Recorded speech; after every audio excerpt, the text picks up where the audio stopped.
चले काकतीय राजवंश की कहानी को आगे बढ़ाते हैं। और आज हम एक ऐसे मोड़ पर हैं जहां एक दिव्य सपने ने ना सब कुछ बदल दिया। हाँ, एक सपना जिसने आस्था, संघर्ष और शक्ति की एक ऐसी विरासत बनाई जिसने सदियों तक एक पूरे राज्य को अपनी पहचान दी।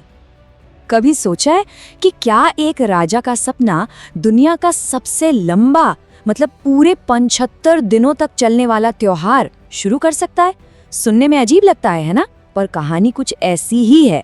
तो चलिए मिलते हैं उस राजा से जिसकी आस्था ने सचमुच इतिहास लिख दिया। तो हमारी कहानी के हीरो हैं पुरुषोत्तम देव। इनका राज था बस्तर पर 1468 से 1534 तक। अब देखिए, गद्दी पर बैठते ही इन्होंने एक बहुत बड़ा फैसला लिया। राजधानी को मंधोता से चक्रपोट ले गए। लेकिन असली कहानी तो अभी शुरू होनी थी। तो होता यूं है कि एक रात राजा पुरुषोत्तम देव के सपने में खुद भगवान जगन्नाथ आते हैं और वो राजा को पुरी आने का आदेश देते हैं। अब ये सिर्फ एक तीर्थ यात्रा का बुलावा नहीं था, नहीं, ये तो भक्ति की एक ऐसी परीक्षा थी जो इतिहास में दर्ज होने वाली थी। और राजा ने ये यात्रा कैसे पूरी की, ये सुनकर तो वाकई हैरानी होती है। पूरा का पूरा रास्ता जमीन पर रेंगते हुए, और जब वो पूरी पहुंचे तो वहां एक चमत्कार हुआ। रथ यात्रा चल रही थी और भगवान जगन्नाथ का रथ अचानक रुक गया। बड़े बड़ों ने जोर लगाया पर रथ टस से मस नहीं हुआ। और फिर जैसे ही पुरुषोत्तम देव ने रस्सी को हाथ लगाया, रथ अपने आप चल पड़ा। ये सब कुछ पुरी के राजा गजपति अपनी आंखों से देख रहे थे।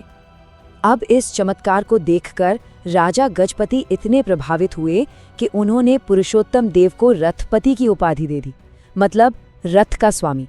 और सिर्फ उपाधि ही नहीं, तोहफे में मिला देवी सुभद्रा का 16 पहियों वाला विशाल रथ। और ये सिर्फ एक रथ नहीं था, ये काकतियों की शक्ति और आस्था का एक नया प्रतीक बनने वाला था। अच्छा, अब कहानी में एक बहुत दिलचस्प मोड़ आता है। जब ये 16 पहियों वाला रथ बस्तर पहुंचा तो पुरुषोत्तम देव ने एक अनोखा काम किया। उन्होंने इसे 2 हिस्सों में बांट दिया। 12 पहियों वाला एक बड़ा रथ, जिसे विजय रथ कहा गया, उसे उन्होंने अपनी कुल देवी मां दंतेश्वरी को समर्पित किया। और जो बाकी 4 पहियों वाला रथ था, उसे फूल रथ का नाम देकर भगवान जगन्नाथ के सम्मान में रखा। तो देखिए, एक रथ से 2 रथ बने और यहीं से 2 महान त्योहारों की नींव पड़ी। तो इस तरह से एक तरफ शुरू हुआ भगवान जगन्नाथ के लिए गोंचा पर्व, जिसमें वो 4 पहियों वाला फूल रथ चलता है, और दूसरी तरफ मां दंतेश्वरी के लिए विश्व प्रसिद्ध बस्तर दशहरा, जिसमें 12 पहियों वाला विजय रथ निकलता है। सोचिए, एक दिव्य सपना और नतीजा 2 अमर परंपराएं जो आज भी जिंदा हैं। ठीक है, तो पुरुषोत्तम देव के बाद आए जयसिंह देव और नरसिंह देव। इनके समय में बस्तर ने काफी शांति का दौर देखा।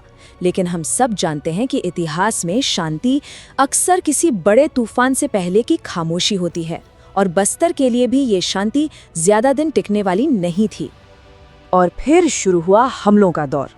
प्रताप राजदेव के समय बीजापुर ने हमला किया, पर उन्हें हार का मुंह देखना पड़ा। फिर जगदीश राजदेव के समय बीजापुर और अहमदनगर दोनों ने मिलकर हमला किया, और इस बार वो कुछ इलाका छीनने में कामयाब हो गए।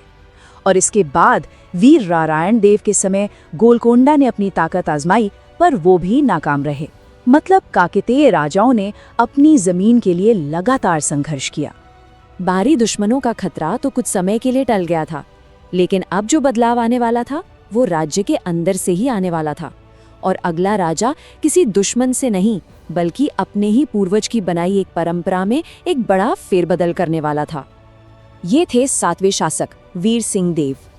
काफी कम उम्र में ही गद्दी पर बैठ गए थे, और उन्होंने आते ही अपना ध्यान लगाया उस विजय रथ पर, जो पुरुषोत्तम देव की विरासत था और पूरे राजवंश की शक्ति का प्रतीक भी। तो उन्होंने क्या किया? उन्होंने उस 12 पहियों वाले विजय रथ को भी 2 हिस्सों में बांट दिया। एक बना 8 पहियों का और दूसरा 4 पहियों का। और कमाल की बात देखिए, दोनों को ही विजय रथ ही कहा गया। और बस उसी दिन से बस्तर दशहरे में एक नहीं बल्कि 2 विजय रथ एक साथ दौड़ने लगे। अच्छा, वीर सिंह देव के बाद हरपाल देव का शासन तो बस कुछ ही समय के लिए था। फिर गद्दी पर आए दिक्पाल देव, और उनके आने के साथ ही काकती शक्ति का जो केंद्र था वो एक बार फिर बदलने वाला था। अगर याद हो तो कहानी शुरू हुई थी मंधोता से, है ना? फिर पुरुषोत्तम देव राजधानी को चक्रकोट ले गए और अब दिगपाल देव ने 1680 में बस्तर नाम की जगह को अपनी राजधानी बना लिया। ये थी काकतियों की तीसरी राजधानी और इसी नाम से आज हम इस पूरे इलाके को जानते हैं।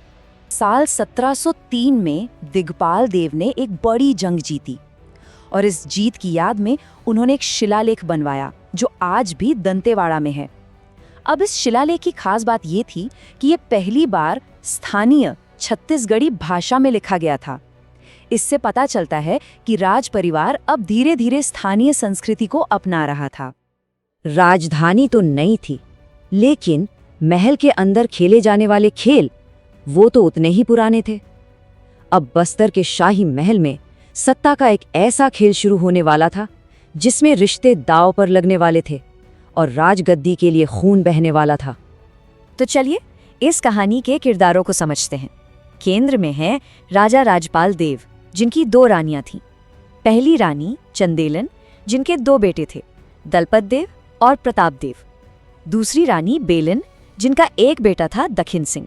और एक और बहुत ही अहम किरदार था, पहली रानी का भाई, जिसे सब चंदेल मामा कहते थे। और ये कोई मामूली इंसान नहीं था, बल्कि पूरी सेना का सेनापति था। और फिर साल 1721 में राजा राजपाल देव की मृत्यु हो गई। राजगद्दी खाली हो चुकी थी। अब सबसे बड़ा सवाल यही था कि राजा कौन बनेगा, और इस खालीपन को भरने के लिए एक ऐसे शख्स ने मौका देखा जिसका गद्दी पर दूर दूर तक कोई हक नहीं था। पूरे 10 साल तक, सोचिए 1 दशक तक, बस्तर के सिंहासन पर कोई काकतीय राजकुमार नहीं बैठा, बल्कि कौन बैठा? सेनापति चंदेल मामा। अपनी ही बहन के बेटों का हक मारकर उसने सेना की ताकत के दम पर पूरे राज पर कब्जा कर लिया था।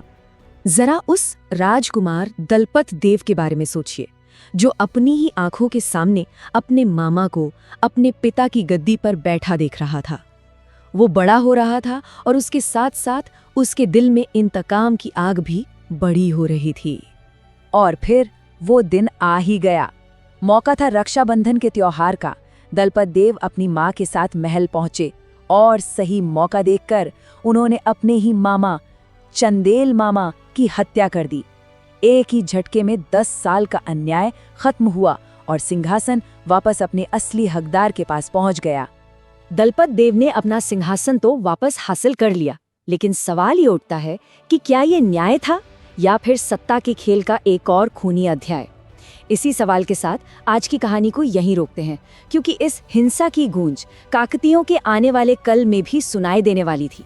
और वो कहानी क्या है, ये जानेंगे हम अगली बार।